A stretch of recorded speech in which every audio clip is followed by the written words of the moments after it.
Good morning, welcome. Today we are going to kind of finish up talking about our chemical change and chemical reaction section. I'm going to go over some of the questions that I already did for your Be a Scientist notebook. So without any further ado, I want you to turn to page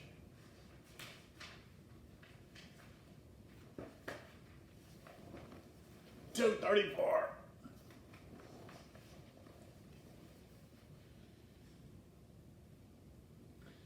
All right.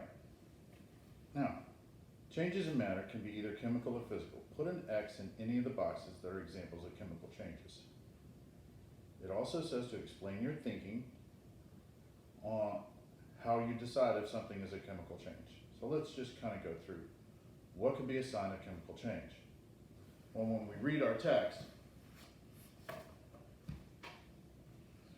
they give us a list of things that could be a chemical change. Changes in color, changes in odor, something smells, an energy change. Okay, what does that mean? Oh, let's see. My phenomenon video, if you see that pile of dark gray stuff that's on the ground and we lit it on fire, that was an explosive chemical reaction because there was a change in energy. All you needed to do was give it just a little bit of energy on the tip and then just took off. And that's what we call a chemical, an explosive decomposition. It's also called, your book calls it a combustion. So a change in energy. How about when something kind of steams a little bit? You mix two things together at standard temperature and pressure in the room, and all of a sudden stuff gets hot, it starts steaming. There you go, change in energy. Formation of a gas. Saw examples of that in the last video that I did. Or the formation of a precipitate, which you put two things together and solid falls out of it, and it's different from being super saturated where sugar or salt falls out of it because the salt hasn't changed at all. But if you put two things together and then something falls out of it and it's different from the stuff that you put in it, that's a precipitate, and that is a sign of chemical changes. Now there's all other kinds of signs of chemical change, but let's just keep all of those in mind when we look at this. So it says put an X in any of the boxes that are examples of chemical changes. Frying an egg, chemical change. Why? Because you're actually changing the composition. You ever see when you're frying an egg, little brown spots around the edges? You're actually burning it, searing it. You're using heat. A nail rusting. Well, if you did that digital interactive that we were supposed to do on Wednesday, yeah, that is iron reacting to air and creating rust, iron oxide. So nail rusting, chemical change. Exploding fireworks.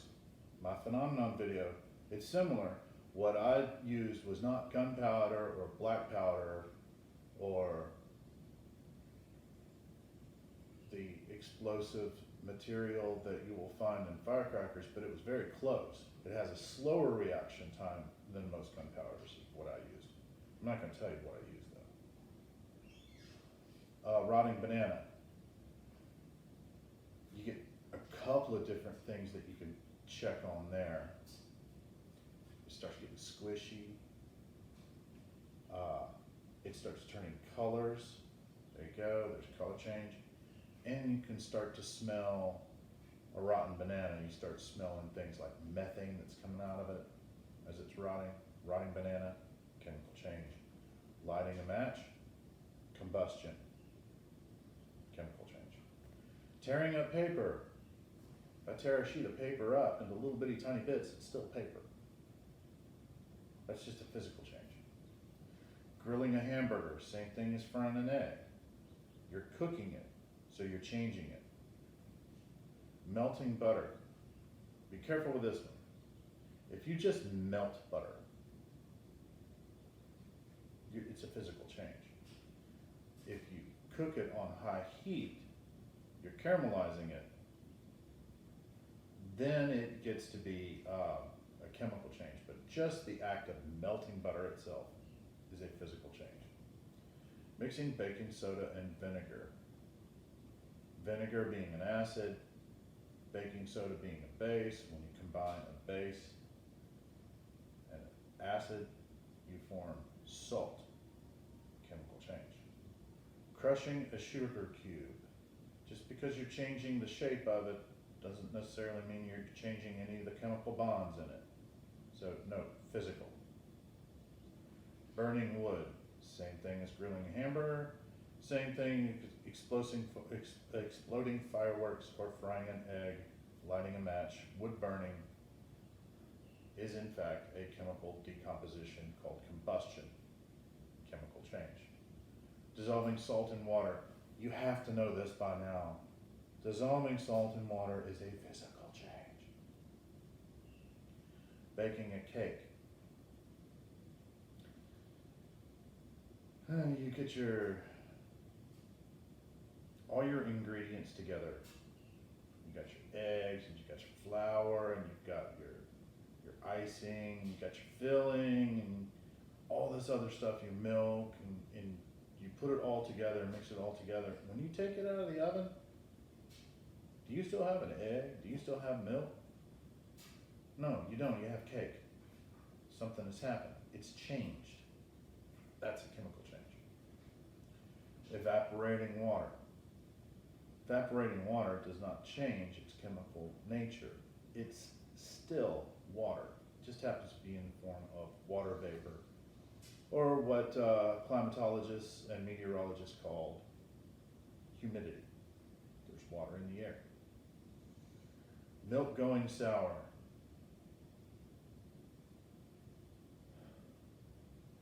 Excuse me a minute. I hate sour milk. Oh, it's one of those things that I just cannot stand. It's vile. It's horrific.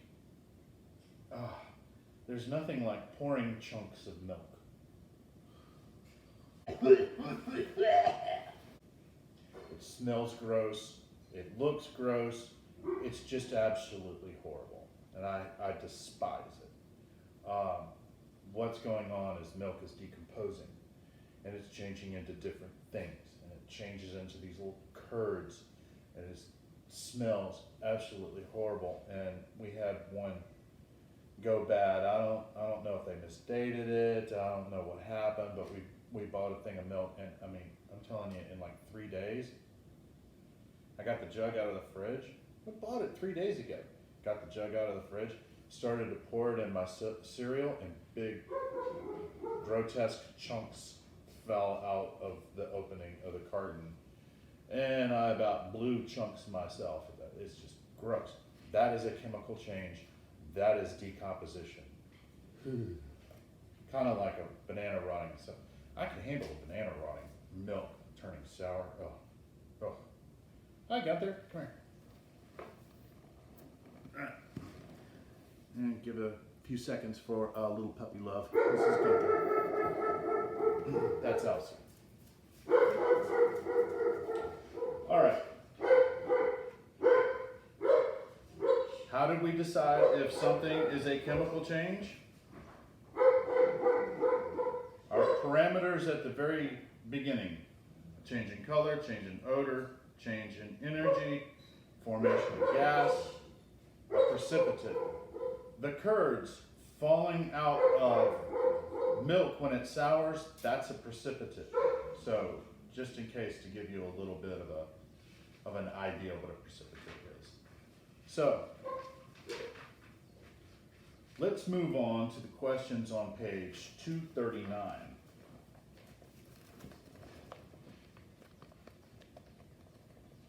I'll try to put them up here also. All right. What is a chemical change known as? I told you in an earlier film that chemical change and chemical reaction are synonyms. Give an example from the text of a chemical change that you cannot see. Well, it doesn't exactly come out and tell you. You kind of got to read between the lines here. But one of the things that I saw, and that we did here in our experiments and videos, about the gas bubbles. Well, we're not exactly seeing the gas, we're seeing the bubbles, but we're not seeing the gas. So that could be a sign of something that you cannot really see, but you can. Also something that you could have written down here.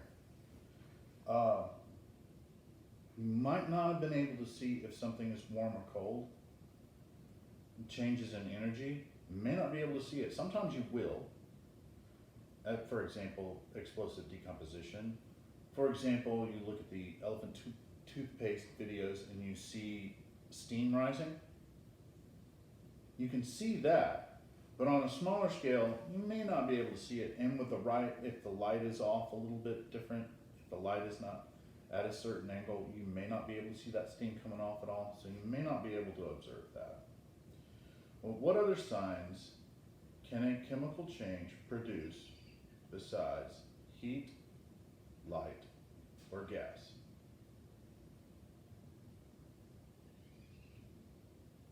Okay, we talked about this earlier. A precipitate is one, like our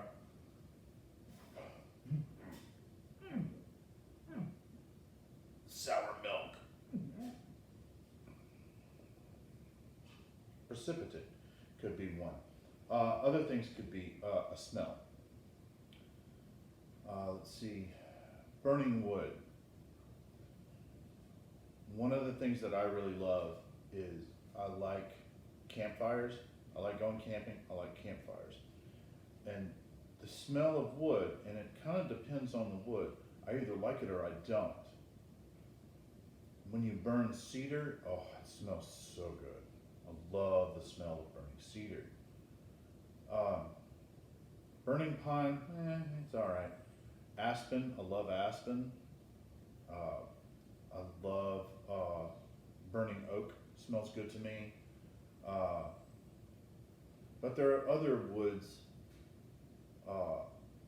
that we just kind of find in the forest to make a campfire, and it may not smell that great. But the different kinds of odors, different kinds of trees have different kinds of chemicals that are inside their trunks or their leaves. Besides chlorophyll, there could be thousands and thousands of different kinds of chemicals that makes different things smell differently. So any kind of a change in a color or an odor. You can smell fireworks going off. I actually love the smell of fireworks going off. But I don't like the smell of a match. And it's different chemicals, different things. But it's still a changing on odor. You smell a match, you go, and you really don't smell a whole lot, but you strike it against that striker and it ignites and it releases a sulfur smell.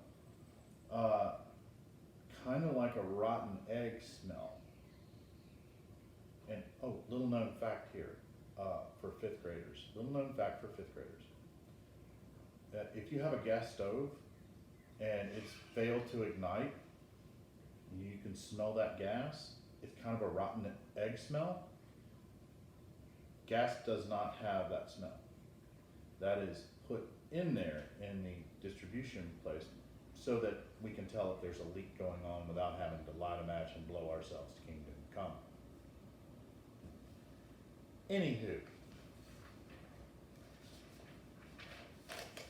I want to move on to page 241.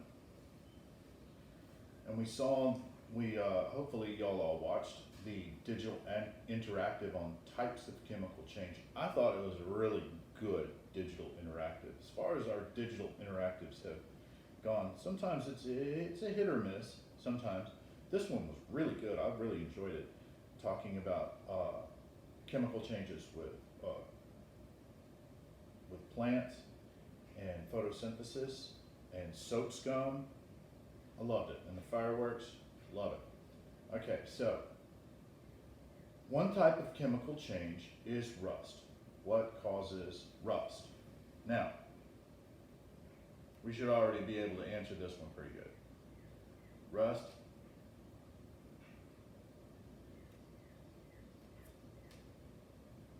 Rust happens when things that have iron in them, and steel has iron in it.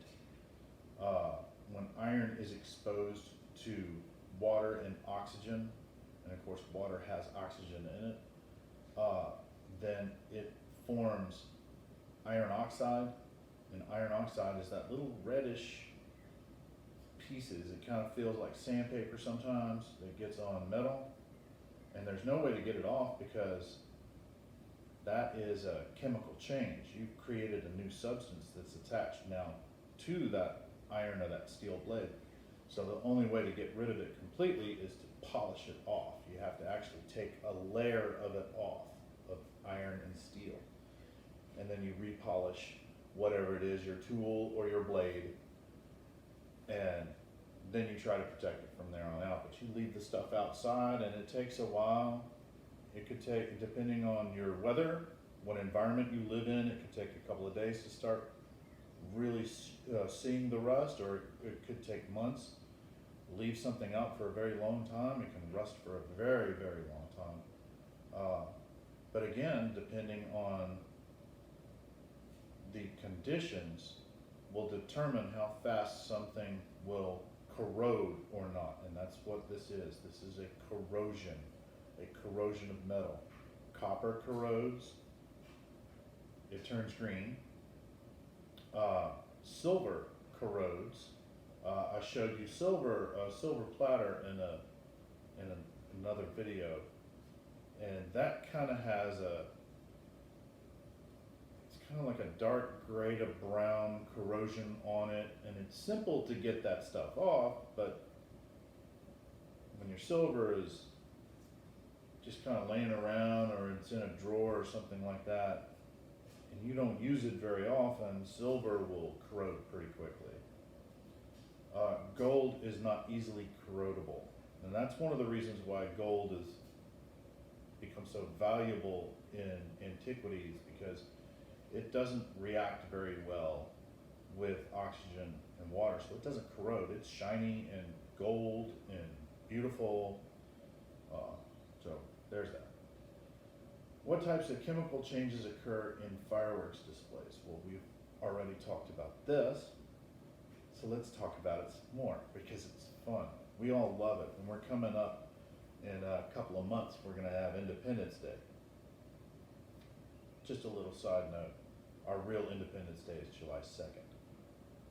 That's when they passed the resolution to declare independence against Great Britain. However, we celebrated on July 4th. So on Independence Day, we love fireworks. I always go down to Pickwick. I got a neighbor who works at a fireworks display. So when it closes down, he brings all the extra stuff that he bought at real cheap prices, and he will take it out and make an explosion. I mean, this thing lasts about 30 minutes. He'll make one of the best fireworks displays I've ever seen. Set the dock on fire a couple times. It happens. Prepared, be prepared. I love fireworks. I love explosions. Of course, love the Mythbusters, and they're always blowing stuff up. It's great, and as long as you know what's going on and you're learning a lesson from it, you know, it's educational. So what types of chemical changes occur in fireworks displays? Your book calls it one thing, I call it another. There's a chemical decomposition. Your book calls it a combustion. Those are synonyms. They go hand in hand. You can call it one or another. For testing purposes, you'll want to call it combustion. But that's when something reacts to heat. When these things react to heat, it causes all the chemicals in there to start reacting almost spontaneously and at a high velocity. Different things explode at different rates. Some things, like I said, gunpowder is really fast, and the powder that I used was really slow. Think about, you saw the trail of the powder that I had, and I lit it on fire, and that heat was being transferred to the other grains of it on the ground. Different substances will react at different speeds, our rate of reaction. Gunpowder, it would have been a lot faster. If you would have poured gasoline down there and used gasoline, it would have been a whole lot slower. If you would have used wood, can combust. Wood would have been a whole lot slower. It'd be snail pace slow compared to what gunpowder would have done. We know of things that the Mythbusters use, like thermite and C4 explosives. Those are extremely fast reacting. So that's cool. So fireworks display, combustion.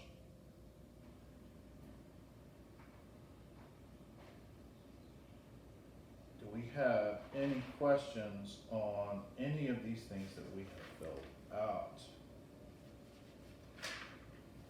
You can always Class Dojo me questions about any of these things. You can also email me with questions. Hopefully you're finishing up your extra credit assignment to be turned into me. Next week we're going to be starting to look at forces, which is fun. And I've bought a rocket, and soon, before we get out of school, I'm going to video the rocket going up, and we're going to talk about the forces involved in the rocket shooting up into space. Hopefully, we'll see. Never really done this before, so I thought it was a good excuse to work with engines and rockets and all that cool stuff. So, again, be safe, be careful. I hope to see you before school is out, and